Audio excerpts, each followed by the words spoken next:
আসসালামু আলাইকুম viewers, welcome to my channel Fatema's ক্রিয়েশনে আপনাদের সবাইকে আরও একবার স্বাগত। আজকে রেসিপি দেখার জন্য তো আজকে আপনাদের সাথে শেয়ার করছি মসুর ডাল ভুনা। আর এই ডাল ভুনা দিয়ে রুটি, পরোটা এবং গরম ভাতের সঙ্গে খেতে কিন্তু দারুণ লাগে। তো বাসায় একবার হলেও ট্রাই করে দেখবেন, ভালো লাগবে। তো রেসিপিটি যদি ভালো লাগে অবশ্যই একটা লাইক দিয়ে আমার চ্যানেলের পাশে থাকবেন। তো মসুর ডাল ভুনা করার জন্য এখানে মিক্সিং বলে আমি নিয়ে নিচ্ছি 1 কাপ পরিমাণ মসুর ডাল। এখন এখানে পানি দিয়ে খুব ভালো করে কষলে ধুয়ে নেব যতক্ষণ না পর্যন্ত পরিষ্কার পানি বেরিয়ে আসে। আর ডালটা ভিজে রাখলে কিন্তু রান্না করার পর ডালের স্বাদটা একটু বেড়ে যায় আর রান্নাও খুব তাড়াতাড়ি হয়।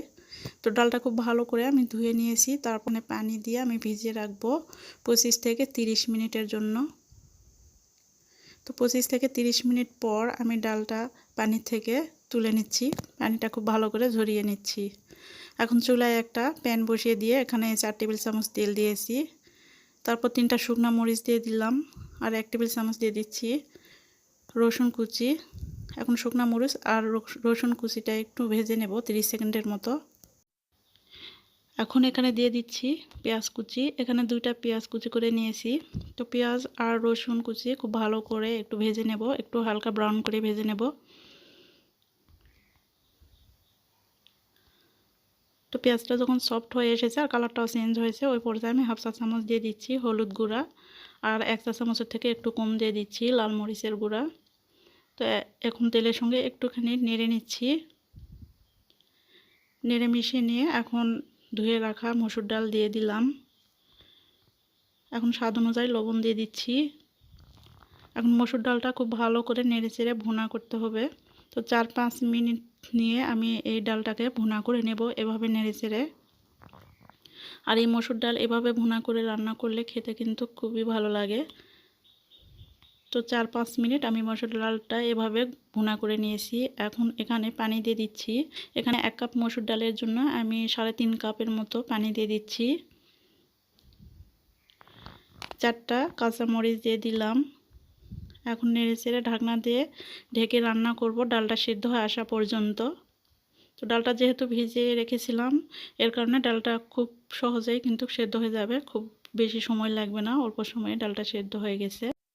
তো এই পর্যায়ে লবণটা চেখে নিতে হবে। তো আমার মনে হয়েছে একটু লবণ লাগবে, তার জন্য স্বাদ অনুযায়ী লবণ দিয়ে দিচ্ছি, দিয়ে আর একবার মিশিয়ে নিচ্ছি। আর এভাবে নেড়ে ডালটা একটু আধা ভাঙা করে নিচ্ছি, তাহলে খেতে আরও বেশি ভালো লাগবে। তো ডালটা খুব ভালো হয়ে সেদ্ধ হয়েছে। এখন এই পর্যায়ে আপনারা ধনিয়া পাতা কুচি ব্যবহার করতে পারবেন, তবে আমি এখানে ভাজা গরম মশলা গুঁড়া দিয়ে দিচ্ছি 1/2 চা চামচ, দিয়ে নেড়ে চেড়ে মিশিয়ে নিয়ে এখন ঢাকনা দিয়ে ঢেকে আমি রান্না করব 3 থেকে 4 মিনিট। তো 3 থেকে 4 মিনিট আমি রান্না করে নিয়েছি, এখন চুলাটা অফ করে দিচ্ছি। আর এইরকম হয়েছে আমার ডাল। এখন ডালটা আমি নামিয়ে নেব। ডালটা কিন্তু ঠান্ডা হয়ে গেল আর একটু গাঢ় হয়ে আসবে। তো ডাল ভুনা তৈরি হয়ে গেল, আমি পরিবেশন করে নিয়েছি। তো দেখতে পাচ্ছেন খুবই সহজে কিন্তু এই ডাল ভুনা রান্না করা যায় আর খেতে কিন্তু দারুণ লাগে।